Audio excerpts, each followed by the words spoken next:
Today I'm at the beach here in Niagara Falls.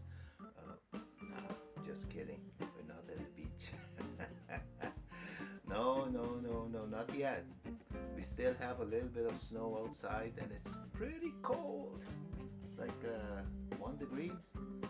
No way you can get me at the beach with this temperature. But talking about the beach, today we're playing with some sand. Oh yeah, I have a sandbox here that I'm arranging so I can show you what I can do today. Since we cannot go outside, we'll stay indoors and use our creativity and make something happen, right? So stay tuned. Okay, so we're here preparing our sandbox. I think I'm gonna use some sand that I just purchased in a jar, sand in a jar. I also have some brown sand that I purchased at the general store. I think it was Home Depot.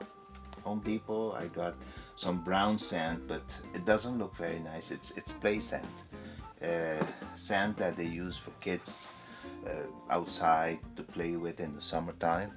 But in this case I use it as a base because otherwise I will have to use at least 4 or 5 of these jars. And on top of it I have the white sand spread out. I have to fix it now so you can see in a minute. I'm just gonna spray, throw a little bit of sand here and there where I can still see the brown sand, and it looks like it's a full sand, but a full sand box. Okay, you can see in the back here I have one of my backdrops. Remember in one of my previous video I showed you I have quite a few of these backdrops and how I made them. So anyways, I'm not gonna use these two, so I'm gonna put them away, and I'm gonna use just the one that I think will look nice with these kind of shells. I have a lot of shells in the box that I bought as well, and oh, maybe I might use some rocks, some stones. Yeah, they will look nice too with that color. The color matches, right? It's like a pinkish color with some dark details in them. I don't know how good you can see that, if it focuses. Hello, focus. Yes, there you go. So you can see this is the kind of rock that I'm going to be using today. Here you can see a top view of my sandbox and how I arranged them.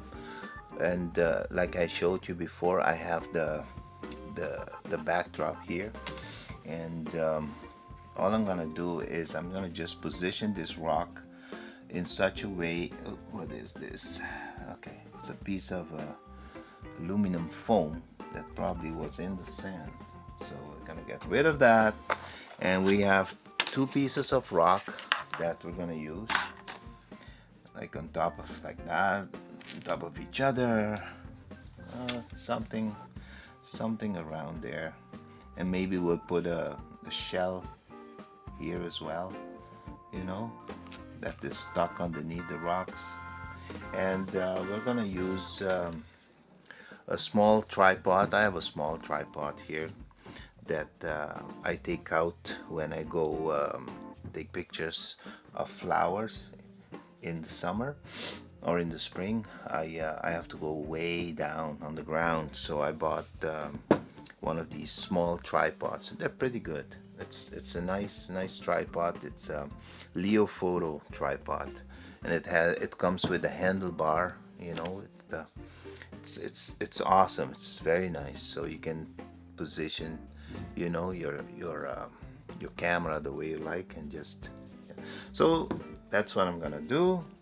And of course I'm gonna use my Velvet 56 lens, my Lensbaby Velvet 56, and see what we can get. Okay,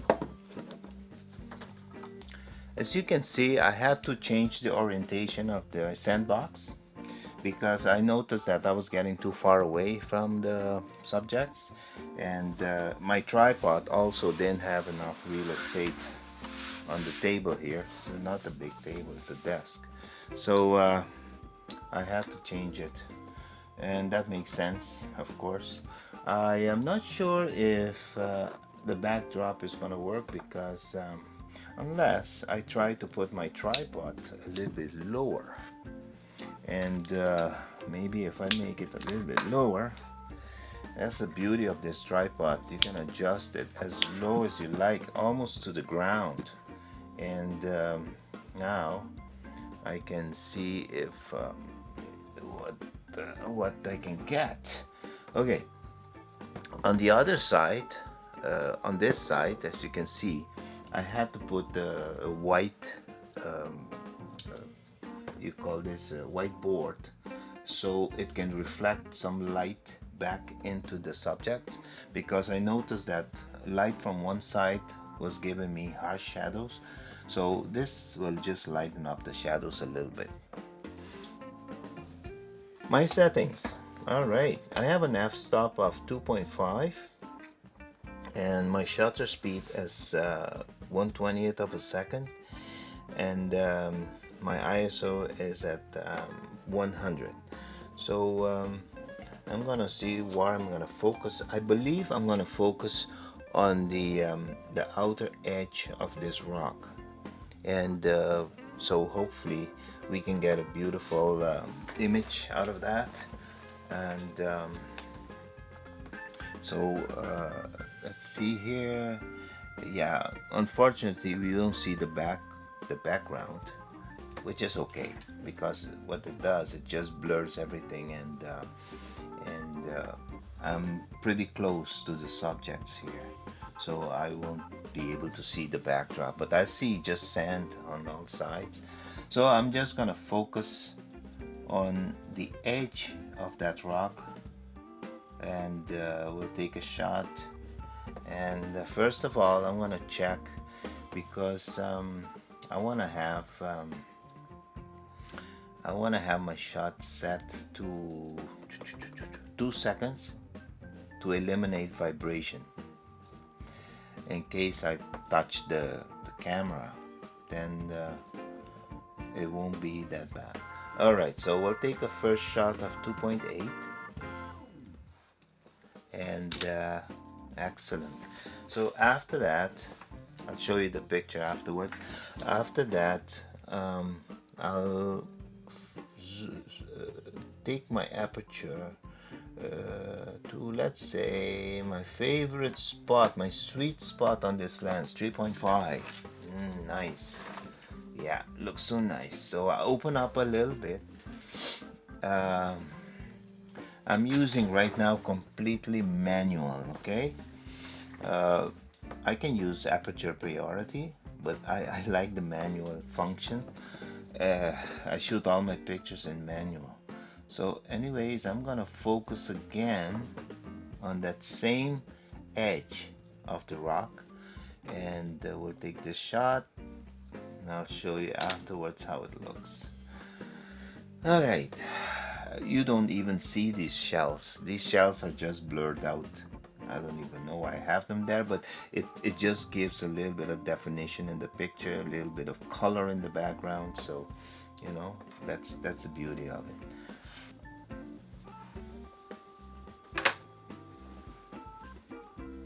Okay guys, I hope you enjoyed the video. It's not a long one, it's a short one, but I mean, gosh, it gives you ideas, right? It gives you something to do at home, and not being bored or just watch TV. If you have a camera, just take it out and do some stuff with it, you know. At some point in the future, I will come back with a small review of this tripod. I love this tripod so much. This tripod, when I go out in the spring looking for crocuses, daffodils, and snowdrops, flowers, I always take this tripod with me. It's nice. It has a lot of features on it, but I'll do that. I'll explain that more in detail in the next video. So I hope you enjoyed this video, and give me a thumbs up, like, share, and don't forget to subscribe. Alrighty, so have yourself a great weekend, and I'll see you next week. Bye now.